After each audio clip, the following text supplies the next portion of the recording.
Kelompok 1 akan mempresentasikan hasil dialog kami dan menampilkan hasil miniatur kerajaan Sultan Ternate dan Tidore yang kami buat. Sebelum itu izinkan kami memperkenalkan diri kami terlebih dahulu. Perkenalkan, nama saya Romo Sultan Zaidan, berperan sebagai orang Belanda. Nama saya Yusuf Purnantoro, berperan sebagai Sultan Tidore dan Sultan Said. Perkenalkan, nama saya Ali Akbar. Di sini saya berperan sebagai Dom Pedro dan pejabat kerajaan. Perkenalkan, nama saya Marzuki Effendi. Di sini saya berperan sebagai pemimpin Portugis. Perkenalkan, nama saya Rutamini. Di sini saya berperan sebagai Sultan Ternate. Nama saya Syahrani Chandria, saya berperan sebagai Raja Filipina. Nama saya Fira Rizkinawati, saya berperan sebagai narator pada tahun 1529. Perkenalkan, nama saya Melani, saya sebagai narator pada tahun 1521. Perkenalkan, nama saya Gila Aliadira, berperan sebagai narator pada tahun 1575. Perkenalkan, nama saya Tengku Syahani Ramadina, saya berperan sebagai pejabat kerajaan dan bangsawan Belanda. Perkenalkan, nama saya Lili Heliansari, saya sebagai bangsa Spanyol. Saya Ginta Kristina Natalia Manukali, saya berperan sebagai narator pada tahun 1580. Nama saya Tripas Kanenggolan, berperan sebagai Sultan Babula. Nama saya Belisa Sultan Dago, sebagai bangsa Portugis. Nama saya Katira Sirayan, berperan sebagai Sultan Ternate. Sultanan Ternate dan Tidore. Pada tahun 1521, armada besar Portugis tiba di tanah Maluku pada November 1521. Tak kalah pada masa itu, bangsa Eropa yang berpijak di Nusantara bukan hanya Portugis, namun juga diikuti dengan kelompok Spanyol di bulan yang sama. Ketika Portugis tiba di Kepulauan Maluku, dua kerajaan Islam terbesar di kawasan itu, yakni Kesultanan Ternate dan Tidore, sedang berseteru. Perang dingin yang dikepalai oleh sultan masing-masing kerajaan ini yang kemudian dimanfaatkan Portugis untuk menjajaki kemungkinan turut serta dalam pergocohan itu. Portugis menjalin kerjasama dan menjadi pihak dari kerajaan Ternate dengan dijanjikan monopoli perdagangan rempah-rempah, terutama cengkeh oleh Sultan Ternate. Kau tahu, ini adalah saatnya bangsa kalian memilih sekutu. Jangan mencoba untuk memanipulasiku, wahai Sultan. Kami tahu bahwa engkau yang membutuhkan perlindungan dan kekuatan perang pemilik kami. Apa tujuanmu mengatakan itu? Kami ingin meminta imbalan. Akan kami turunkan pasukan armada untuk membantu kerajaan Ternate, namun beri kami suatu yang setimpal. Aku akui kecerdikanmu dalam hal ini, wahai pemimpin Portugis. Baiklah, aku menawarkanmu hak kuasa dalam perdagangan cengkeh di tanah Maluku. Apa itu sudah cukup menurutmu? Wahai saudaraku, sudah sangat cukup untuk kami dapat menerimanya. Akan kupastikan pasukanku membawa kerajaanmu ke tahta kemenangan. Sedangkan Spanyol menjadi sekutu dengan kerajaan Tidore untuk menghadapi panggilan perang dari Ternate dan Portugis.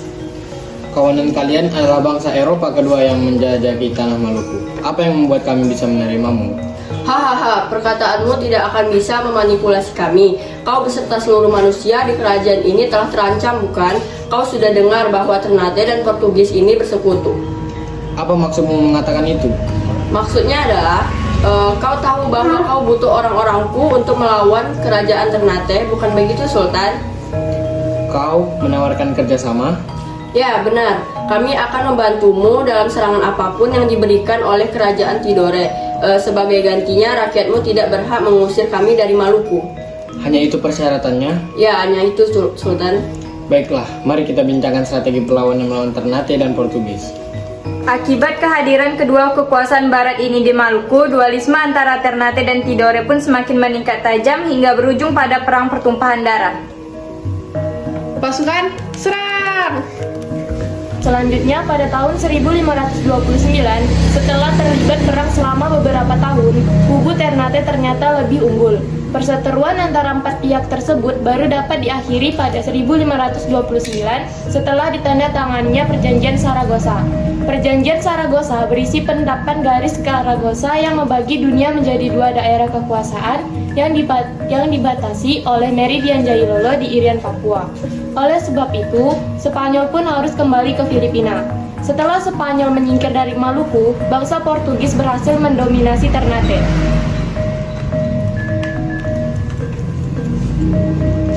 Di mana akan kau taruh kehormatan kami jika kau pula yang menghancurkan kami, wahai bangsa Portugis? Apa yang kau bicarakan? Kau membantuku untuk mengalahkan Tidore, hingga kerajaan itu mengakui kemenanganku. Bangsamu membuatku tersanjung karena itu. Lantas, apa maksud dari pengkhianatan ini? Kesepakatan awal kita hanya bangsa kami yang membantumu berperang hingga kau raih kemenangan. Bukan berarti kita menjadi sekutu. Jangan bersikap naif, Sultan. Kau yang seperti ini terlihat sangat menyedihkan, dan orang sepertimu tidak pantas memimpin tanah ini. Dengan hancurnya Ternate di tangan mitranya sendiri, hubungan baik yang telah dirintis Ternate dan Portugis pun berubah menjadi buruk. Puncaknya pada 1575 saat Sultan Babulah dari Ternate berhasil mengusir Portugis dari wilayahnya. Mengatasnamakan kehormatanku di tanah Maluku, aku mengusirmu tanpa hormat. Pergilah kau ke bangsa barat. Portugis pun mengangkat kaki dari wilayah kerajaan Ternate. Namun setelah beberapa tahun terjadi perubahan politik di Portugis yang berdampak pada Maluku.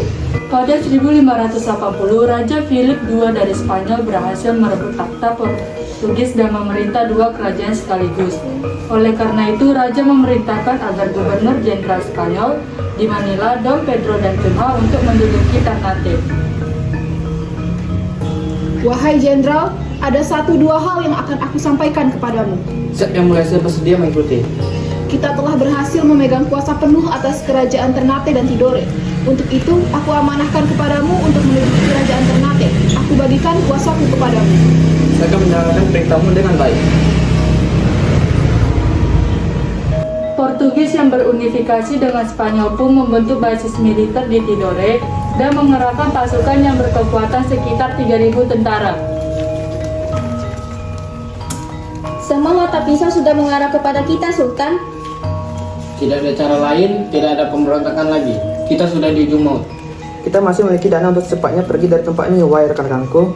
Baik, jalan satu-satunya untuk tetap hidup adalah lari. Siapapun yang ingin ikut denganku, persiapkan barangmu sekarang. Alhasil, Sultan Said dari Ternate terpaksa melarikan diri bersama sejumlah pejabat kerajaan. Akan tetapi, Sultan Said akhirnya berhasil dibujuk untuk kembali ke Ternate.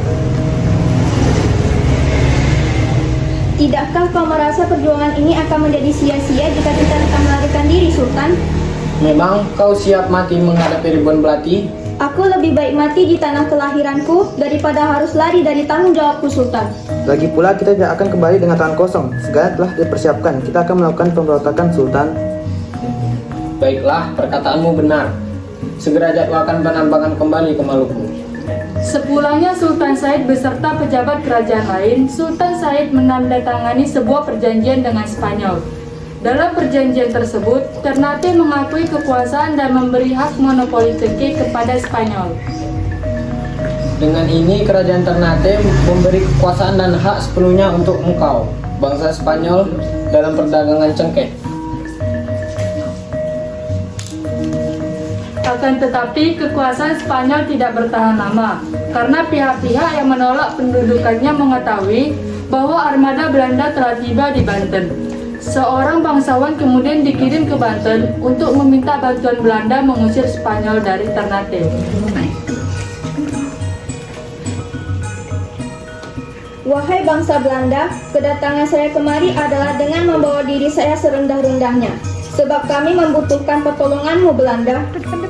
Pertolongan apakah yang kau butuhkan? Kami sudah terbelenggu dengan kekuasaan Spanyol selama bertahun-tahun. Kami ingin mereka pergi dari tanah Maluku kami, Belanda. Mengusir suatu bangsa dari tanah yang telah direbutnya bukanlah sesuatu semudah membalikkan telapak tangan. Kau tahu itu, bukan? Apapun, kami akan memberikan apapun, Belanda. Apapun selain kekuasaan yang telah dirampas dari kami selama ini. Kami dengar Maluku masih berjaya atas cengkehnya. Apakah itu benar? Ya, benar. Kalau begitu, kami akan memberikan bantuan dengan satu imbalan. Perolehan hak atas perdagangan cengkeh di Maluku. Apa kalian mampu memenuhinya? Kami mampu dan kami berjanji akan memenuhinya, wahai Belanda. Permintaan bala bantuan akhirnya disetujui oleh Belanda karena pihak Ternate menjanjikan imbalan berupa monopoli cengkeh.